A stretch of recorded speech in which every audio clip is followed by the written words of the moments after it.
Ion एक कमजोर लड़का है जो कि अभी एक खाई के सामने खड़ा है। वो यहाँ पर इसीलिए है क्योंकि वो अपनी जिंदगी से हार चुका है। उसने अपनी जिंदगी में कुछ भी अच्छा नहीं किया है।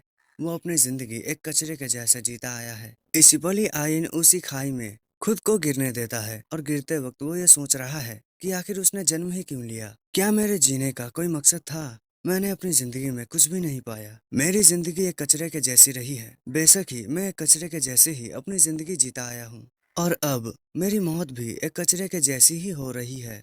इतना बोलने के बाद ही उस गहरे से खाई में आयन गुम जाता है। अब आयन की जिंदगी क्या सही में एक कचरे के जैसी रही है? अब देखा जाए तो हाँ, क्योंकि आयन एक बेहद ही कमजोर लड़का है जो कि दूसरे के सामानों को उठाने का काम करता है। उसके सामने अभी दो एडवेंचरर्स एक बड़े से माउस मॉन्स्टर से फाइट करके उसे खत्म भी कर देते हैं और आयन का काम उस माउस के बॉडी से कीमती ऑब्जेक्ट्स को निकालना होता है।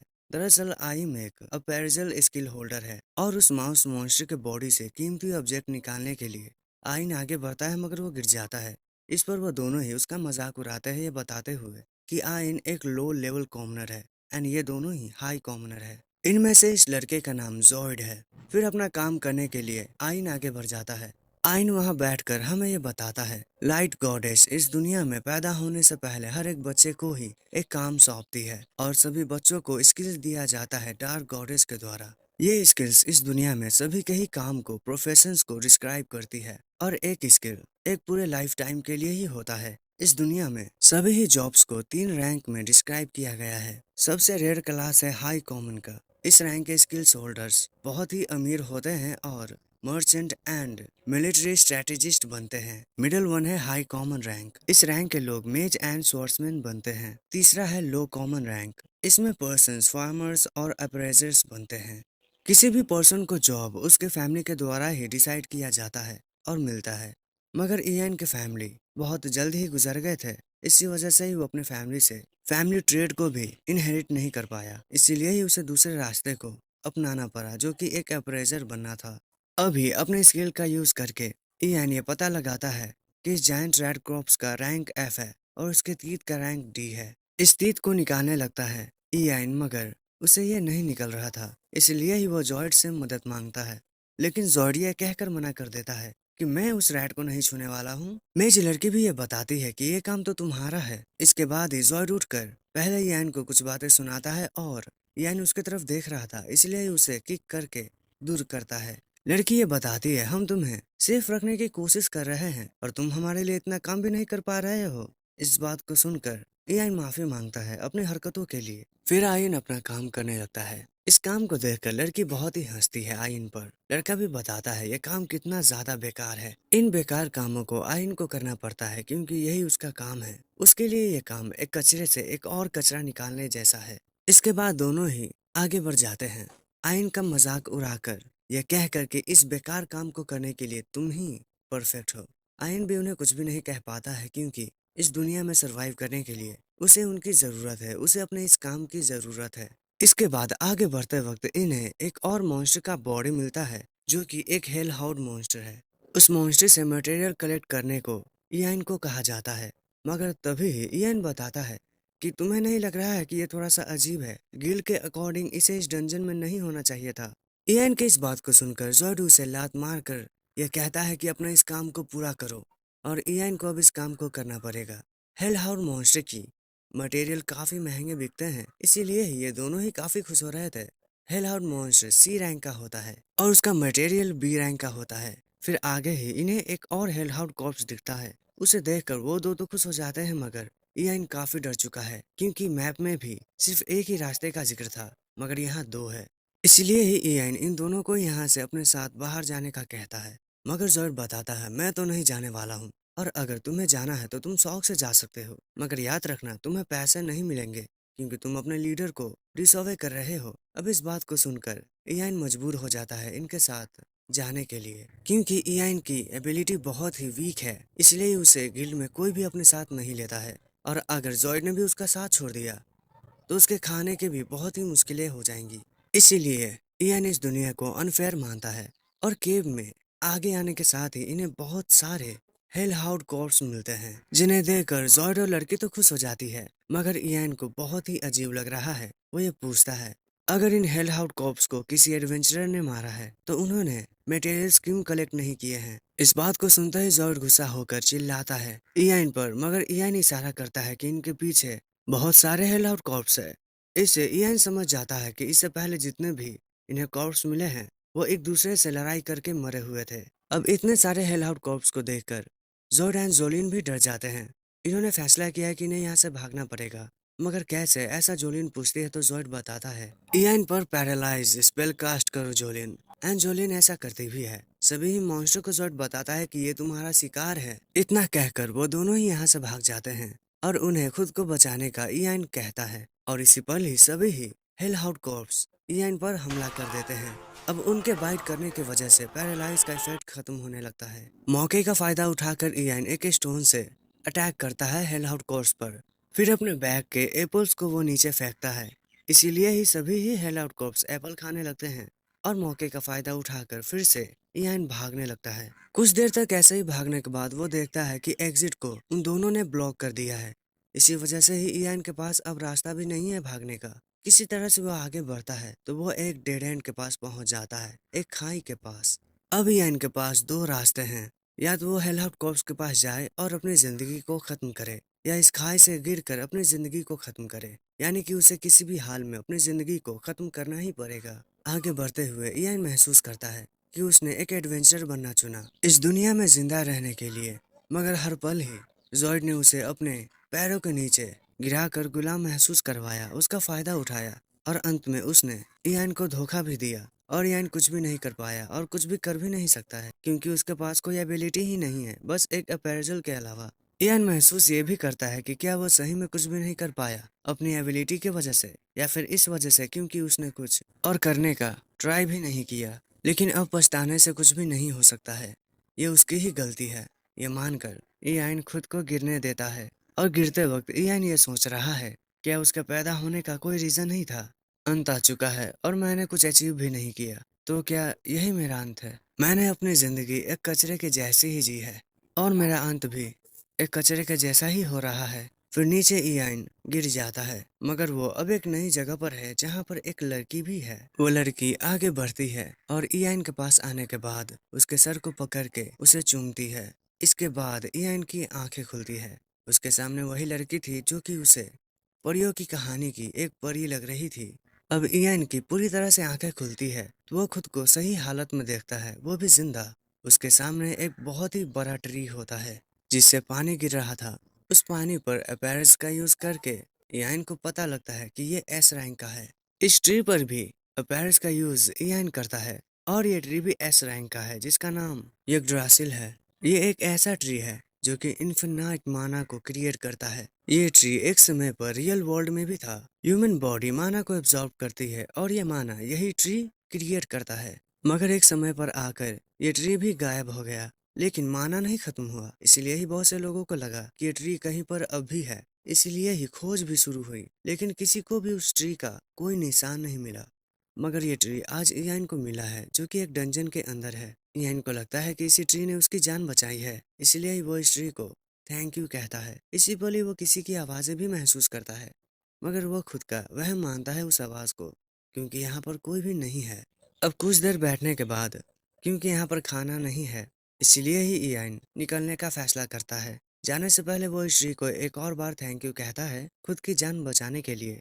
और उसके पीछे ही एक लड़की भी होती है जो कि इयान को जाता हुआ देखकर उदास है। लड़की उसके पीछे इस बात से अनजान केव के अंदर इयान एंटर करता है। उसे ये लगता है कि यहाँ पर हेलहाउड मॉन्स्टर से ज्यादा खतरनाक कॉर्प्स हो सकते हैं, लेकिन उसे यहाँ से जाना है। इसलिए ही वो खुद को तैयार करता है। एक स्टोन को हाथ में रखकर वो आगे बढ़ने का फैसला करता है। इयान आगे बढ़ने लगता है ये सोचकर कि अब उसे अपना रास्ता खुद ही बनाना है, और इस बार वो अपने सभी लिमिट्स को ब्रेक करके और स्ट्रॉन्ग बनेगा। कुछ देर आगे बढ़ने के बाद यहाँ पर उसे एक भी मॉन्स्टर नहीं मिलता है। इससे उसे रिलीफ, शांति भी होती है, और वो ये सोच ही रहा था कि मैं अब एग्जिट का पता लगाऊंगा कि उसी पल ही उस पर कोई हमला करता है। इसके वजह से उसका एक कान कटकर गिर जाता है और वो दर्द से चिल्लाने लगता है। उसके उंगलियों पर भी हमला होता है और एप्राइज का यूज करके उसे पता लगता है कि ये एक ग्रिमलिन मॉन्स्टर है जो कि एस रैंक का है। फिर ग्रिमलिन अगले ही पल बहुत सारे कट्स इयान पर मारता है। इसके वजह से इयान घायल हो जाता है।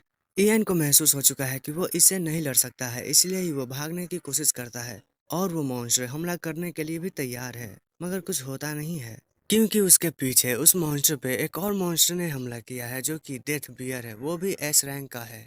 और डेथ बियर इयान के आंखों पर हमला करता है जिससे इयान को बहुत तकलीफ होती है और वो बियर इयान को पकड़ भी लेता है। इयान के बॉडी को वो अपने हाथों से कुचलने की कोशिश करता है और फिर अपना बड़ा सा मुंह खोलकर उसे खाने की भी तैयार में है। लेकिन कोई उस डेथ बियर पर हमला करता है और वो ये बताती है कि मैं बस तुम्हारी मदद इसलिए कर रही हूँ क्योंकि मुझे उसने कहा था। इयान बुरी हालात में भी ये पूछता है तुम कौन हो। एक और बार इयान की आंखें खुलती है और इस बार वो पूरी तरह से ठीक है और उसके आंखों का रंग भी बदल चुका है, साथ ही उसके सामने वही लड़की है। ये दोनों ही एक दूसरे को देख रहे हैं और इयान को ये लड़की परियों की कहानी से निकली हुई एक परी लगती है जो कि इयान को देखकर मुस्कुराती है। फिर इयान के सामने वो लड़की है जिसका नाम यूरी है एंड इसके साथ ही एक और लड़की है जो कि यूरी के साथ है। इसका नाम उर्सुला है जो कि माँ है यूरी की, और वो ये बता रही है कि यूरी ने चाय बनाया है खास तौर से इयान के लिए। यूरी टी ऑफर करती है तो इसी पल ही इयान ये पूछने लगता है कि तुम लोग हो कौन। तो इस बात को सुनने के बाद टी को यूरी से लेकर पिलाने लगती है इयान को उर्सुला। अब ऐसे ही टी पीने के बाद बहुत ही अच्छा ये टी लगता है इयान को एंड वो तारीफ भी करता है। इयान ये भी बताता है कि बहुत ही क्यूट है यूरी। इस बात को सुनने के बाद उर्सुला बताती है कि अगर कोई भी गलत हरकत की तो तुम कुछ और बोलने के लायक नहीं रहोगे। कुछ देर बाद ही इयान पूछता है कि क्या तुम दोनों ने मुझे बचाया है। तो उर्सुला बताती है कि मैं तुम्हें बचाना नहीं चाहती थी, लेकिन यूरी ही थी जिसने मुझसे रिक्वेस्ट की और उसके कहने पर ही मुझे तुम्हें बचाना पड़ा। अब यूरी ने मदद की है, इसीलिए ही उर्सुला बताती है कि तुम्हें थैंक यू कहना चाहिए यूरी को एंड इयान ऐसा कहता भी है। इससे यूरी खुश हो जाती है मगर इयान को लात पड़ती है क्योंकि उसने यूरी का नाम लिया। मदर कहते हुए यूरी उर्सुला को रुकने का कहती है तो इयान पूछता है कि क्या तुम माँ बेटी हो। फिर उर्सुला बताती है कि वो गार्डियन है एक ड्रेसिल ट्री की, और इस पूरे दुनिया में ही 9 ट्रीज हैं जिनको प्रोटेक्ट करने के लिए 9 गार्डियंस हैं और उर्सुला यहीं पर रहती है। रिवील ये भी होता है कि यूरी कोई इंसान नहीं है बल्कि वो इसी ट्री की सोल है। इस बात को सुनकर ध्यान से देखते हुए यूरी को इयान सुंदर बताता है। इससे यूरी शर्मा जाती है मगर मार पड़ती है इयान को, और उर्सुला यह कहते हुए उसे पीट रही थी कि मैंने कितनी मेहनत से तुम्हारी आंख को बनाया है और तुम उससे फ्लर्टिंग कर रहे हो। आंखों के इस बात को सुनकर इयान भी रियलाइज करता है कि वो तो ठीक हो चुका है, उसके पास कोई भी इंजरी नहीं है, यहाँ तक कि उसकी आंखें भी अच्छी है। उर्सुला बताती है कि ट्री के पानियों की वजह से ही इयान के सभी इंजरीज ठीक हुए हैं और उसके आंख को ठीक करने के लिए उर्सुला ने ट्री का पार्ट भी यूज किया है। इसी वजह से ही उसके पास अब एक स्पिरिट प्रोस्थेटिक आई है। उर्सुला ने यह आई यूरी के कहने पर ही लगाई है ताकि एआई थोड़ा सा पावरफुल हो जाए और वापस से देख सके यूरी से। इयान ये पूछता है कि तुमने मेरी मदद क्यों की। यूरी बताती है क्योंकि इयान उसके साथ काफी ज्यादा काइंड बिहेव कर रहा था, उसने थैंक यू भी कहा, और ये थैंक यू सुनना और इतनी काइंड बिहेवियर को एक्सपीरियंस करना यूरी के लिए बहुत ही रेयर है क्योंकि उसने आज तक बहुत से लोगों की मदद की है मगर किसी ने भी उसे थैंक यू नहीं कहा है। यहाँ तक कि ये पता चलने पर कि यूरी एक ड्रेसेल ट्री है, वो यूरी का यूज करते थे उसके ब्रांचेस एंड लीव्स का। और जब एआई ने थैंक यू कहा तो ये बहुत ही स्पेशल था यूरी के लिए। इन बातों को जानकर फिर से थैंक यू कहता है इयान यूरी को उसकी जान फिर से बचाने के लिए। इसे सुनकर यूरी का हाल खराब हो जाता है, पर तभी उर्सुला ये बताती है कि क्योंकि तुम अब ठीक हो चुके हो इयान तो तुम्हें यहाँ से अब जाना चाहिए।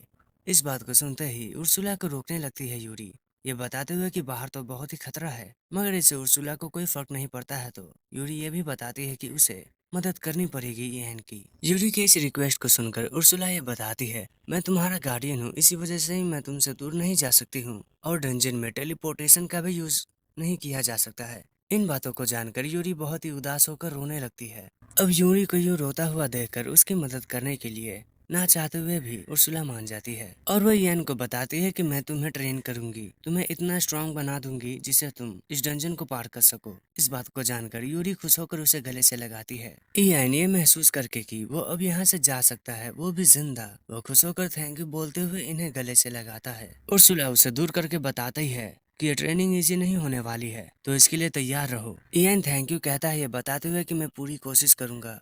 उर्सुला इयान को डंजन में ले आती है और यहाँ पर उसकी डायरेक्ट ट्रेनिंग होने वाली है क्योंकि अगर उसे शुरू से सिखाया जाए तो उसे बहुत टाइम लगेगा जो कि उर्सुला के पास नहीं है। वो उसे अंधेरे में देखने का कहती है, तो इयान बताता है कि मुझे तो कुछ भी नहीं दिख रहा है। इससे गुस्सा होकर उर्सुला बताती है कि अपने आँख का यूज करो, अपने अपैरेजल एबिलिटी का यूज करो, खुद के पावर को समझने की कोशिश करो। इस बात को सुनकर इयान सोचने लगता है कि कैसे वो हारा था डेथ बियर मॉन्स्टर से। इसके बाद वो बेहोश हुआ और उसके सामने यूरी थी, जिसने इयान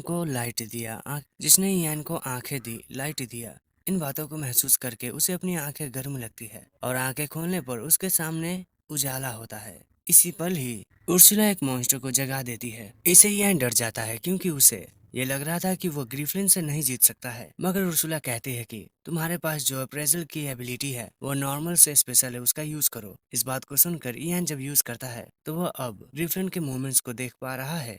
मगर अगले पल ही उसका कान कट जाता है, क्योंकि भले ही वो उसके मूवमेंट्स को देख पा रहा है मगर उसने डॉज करने की कोशिश भी नहीं की। अभी यूं इयान को पड़ा हुआ देखकर उसकी मदद उर्सुला करती है एंड उसके कान को भी वो ठीक कर देती है। ये वो वाटर होती है जो कि यूरी ने उर्सुला को दिया है। अब इसी का यूज करके वो इयान को ट्रेन करेगी एंड इस प्रोसेस में इयान को अब अपने इंजरीज का कोई भी फिक्र करने की जरूरत नहीं है, क्योंकि अब वो यूं ही इंजर होता रहेगा, उसकी हीलिंग होगी एंड ये प्रोसेस चलता रहेगा जब तक वो स्ट्रांग नहीं बन जाता है। एक और बार ग्रिफिन का सामना इयान कर रहा है एंड इस बार वो अपनी पूरी फोकस ही स्पेशल आई पर कर रहा है। इसी वजह से ही वो एक एस रैंक ग्रिफलिन का अटैक डॉज करने में कामयाब होता है। इससे वो खुश हो जाता है एंड इसी पल ही ग्रिफलिन उस पर फिर से हमला कर देता है। ध्यान न होने की वजह से उसे हमले का शिकार होना पड़ता है। अपने इस गलती से सीख लेकर इयान उसके अटैक को और गहराई से जानने की कोशिश करता है, क्योंकि उसे इससे सीखकर अपने लाइफ को चेंज करना है। इसी बात को ध्यान में रखकर वो ट्रेनिंग करना जारी रखता है और अब एक हफ्ता बीत चुका है। अप्रेज का यूज करके इयान 2 बार ग्रिमलिन के अटैक से बचता है। इससे वो खुश होकर सेलिब्रेट करने लगता है कि तभी ही ग्रिमलिन के अटैक का वो शिकार होता है, इसलिए ही उसे हील किया जाता है। एंड इस बार उर्सुला ये चाहती है कि ग्रिमलिन को इयान हराए, मगर इयान ये बताता है कि मैं तो अपने स्किल से ऐसा नहीं कर सकता हूँ। उर्सुला ये बताती है, मैं तुम्हारे स्किल की बात नहीं कर रही हूँ, उस स्किल का यूज करो जो कि यूरी ने तुम्हें दिया है। साथ ही वो उसे एक वुडन स्वॉर्ड भी देती है जिसे यूरी ने ही अपने ब्रांचेस से बनाया है सिर्फ इयान के लिए। अब इस स्वॉर्ड को बनाने में दर्द सहा है यूरी ने, इसीलिए ही उर्सुला ये चाहती है कि इस स्वॉर्ड को कुछ भी ना हो, नहीं तो इयान को कुछ भी हो सकता है अगर इस स्वॉर्ड को कुछ होता है तो। अब अपने स्किल का यूज करके एन स्वॉर्ड से अटैक करने की कोशिश करता है इयान, मगर ग्रिमलिन बच जाता है, क्योंकि ग्रिमलिन एक एस रैंक का है जिसकी स्पीड बहुत ही ज्यादा है। इसी वजह से ही उसके अटैक को तो देख पा रहा है इयान, मगर उसके अटैक इतने तेज नहीं है जो कि ग्रिमलिन को हिट कर सके। अब ग्रिमलिन को हराने के लिए उर्सुला भी कोई मदद नहीं करने वाली है इयान की, इसीलिए ही अपने अपैरेंस का यूज करके, अपने दिमाग का यूज करके वो अटैक करने की कोशिश तो करता है मगर फिर से ग्रिमलिन बच जाता है। अब ग्रिमलिन को हराने के लिए बहुत ही ज्यादा फोकस करने लगता है इयान एंड फिर वो सुपर अपैरेंस का यूज करता है। इस स्किल में इतनी ज्यादा पावर होती है कि ग्रिमलिन के अटैक अब बहुत ही ज्यादा स्लो हो चुके हैं, इसीलिए ही इयान उस पर वुडन स्वॉर्ड से अटैक करता है एंड ग्रिमलिन जमीन में धंस जाता है, क्योंकि इस वुडन स्वॉर्ड में भी बहुत ही ज्यादा पावर होती है। अब इयान ने पहली बार एक मॉन्स्टर को हराया है, वो भी एक एस रैंक के, इसलिए ही वो खुश होकर सेलिब्रेट करने लगता है, मगर उसे रोका जाता है उर्सुला के द्वारा, क्योंकि वो बताती है अभी तो बस तुमने एक को हराया है, सेलिब्रेट मत करो, अभी तुम्हें इन सभी को ही हराना है। लड़ने का फैसला इयान कर लेता है। बाहर बैठकर यूरी ये सोच रही है कि क्या इयान ठीक होगा, और इयान सही होता है और उसने सभी ही ग्रिमलिन्स को हरा भी दिया है। मगर इससे उर्सुला ज्यादा खुश नहीं होती है, क्योंकि जो आंख इयान के पास है उससे ये करना बहुत ही आम बात है। और अब उर्सुला ग्रिमलिन्स के एबिलिटी को अपना बनाने का कहती है इयान से। इयान को समझ नहीं आता है कि वो ऐसा भी कर सकता है। उर्सुला बताती है कि वो ऐसा कर सकता है क्योंकि ग्रिमलिन्स के पास पैदाइशी ही स्किल्स होते हैं और इस आई के अपैरेंस से वो ऐसा आसानी से कर सकता है। इस वजह से भी क्योंकि अपैरेंस का मेन बेस ही इंफॉर्मेशन को कलेक्ट करना होता है। अब उर्सुला के कहने पर ग्रिमलिन के एबिलिटी को अपना बनाता है इयान एंड उसे बहुत ही ज्यादा दर्द होता है थोड़ी देर के लिए, क्योंकि उसके दिमाग में डायरेक्ट ही वो इन्फॉर्मेशन सेव हो रही है। एबिलिटी के सेव होने के बाद उर्सुला के कहने पर इयान उसे ट्राई करता है एंड वो काफी तेज दौड़ पा रहा है, मगर थोड़ी देर बाद ही वो गिर जाता है, क्योंकि उसकी बॉडी में अब भी इतनी स्ट्रेंथ नहीं है कि वो इस एबिलिटी को पूरी तरह से यूज कर सके। उर्सुला आकर इयान को हील करती है और उसे ये प्रोसेस, दौड़ने का प्रोसेस जारी रखने का कहती है, जहाँ पर वो हर वक्त ही जब जब इयान गिरेगा उसे हील करेगी, क्योंकि ऐसा करके वो इयान के बॉडी के लिमिट को पुश कर सकती है। अब उर्सुला के कहने पर इस प्रोसेस को बहुत बार करने पर फाइनली उसकी बॉडी ऐसी हो जाती है कि वो इस एबिलिटी को अब यूज कर सकता है। इसके बाद ही इयान को ये लगता है कि अब वो डेथ बियर को हरा सकता है, मगर उर्सुला बताती है कि अभी तुम ऐसा करने के लायक नहीं हुए हो। इस बात को सुनकर निराश हो जाता है इयान। इसीलिए ही उर्सुला फैसला करती है कि वो उसे अपने कुछ स्पेल्स को सिखाएगी। इससे इयान तो खुश हो जाता है, मगर वो पलट कर देखता है कि उर्सुला का फेस कुछ इस तरह का है, यानी कि उसका मन नहीं है सिखाने का। अगले ही पल उर्सुला एक फायर स्पेल से उस पर हमला करती है, ये बताते हुए कि क्या तुमने इसे सीखा। उर्सुला का लेवल एस रैंक प्लस होता है और इस स्पेल का भी एस रैंक प्लस है। नाम इसका कैंसल चैंट है। इसे पैरिस करने की कोशिश करता है इयान। इस प्रोसेस में उसकी हालत खराब तो होती है, मगर वो सीखने में कामयाब होता है। अगला उसे फायर बॉल को सीखना है। इससे भी वो सीख लेता है, मगर अपने शरीर को जलाने के बाद। और अब इयान को ट्रेनिंग करते हुए 50 दिन पूरे हो चुके हैं। इयान एक मेज नहीं है, इसलिए ही माना स्पेल का यूज करने की वजह से उसके माना बहुत ही जल्दी खत्म होते थे और उसकी मदद यूरी करती थी। इस प्रोसेस में यूरी ने इयान के माना कैपेसिटी को भी बहुत बढ़ा दिया है। लगातार ट्रेनिंग करने के साथ ही इयान ने अब 1000 फायरबॉल्स को एक टाइम पे ही यूज करना सीख लिया है। साथ ही विंड स्टॉर्म नाम का एक और मैजिक उसने सीखा है। इतने एबिलिटी के सीखने की वजह से अब उर्सुला बताती है वक्त आ चुका है रिवेंज लेने का। डेथ बियर से लड़ने के लिए इयान तो चला आया है, मगर उसे डर लग रहा है। उसे उर्सुला ये यकीन दिलाती है कि वो पहले से स्ट्रांग हो चुका है। ना चाहते हुए भी ये मानती है उर्सुला कि वो काफी स्ट्रांग हो चुका है एंड वो आसानी से ही इसे हरा सकता है। वो इयान को भेज देती है डेथ बियर से लड़ने के लिए। डेथ बियर के सामने इयान चला आता है। वो खुद को शांत करता है, ये कहते हुए कि मैं इसे जीत सकता हूँ, वक्त आ चुका है बदला लेने का। वो डेथ बियर पर फायरबॉल से अटैक करता है, मगर उसके सभी अटैक ही मिस होते हैं। बियर अटैक करने के लिए आगे बढ़े कि इससे पहले ही इयान पैरिस का यूज करके उसके पीछे जाकर विंड स्टॉर्म का यूज करता है। इससे बियर को डैमेज तो होता है, मगर वो मरता नहीं है। फिर से इयान उस पर 100 फायर बॉल्स का यूज करता है, ये सोचकर कि जब तक ये नहीं मरता है तब तक मैं भी अटैक करना नहीं छोड़ूंगा। इस बार इयान के सभी अटैक्स डेथ बियर पर लगते हैं। इसके वजह से डेथ बियर नीचे गिर जाता है और इयान ये सोचता है कि ये इतना कमजोर था, मगर तभी इयान को महसूस होता है कि वो स्ट्रांग बन चुका है।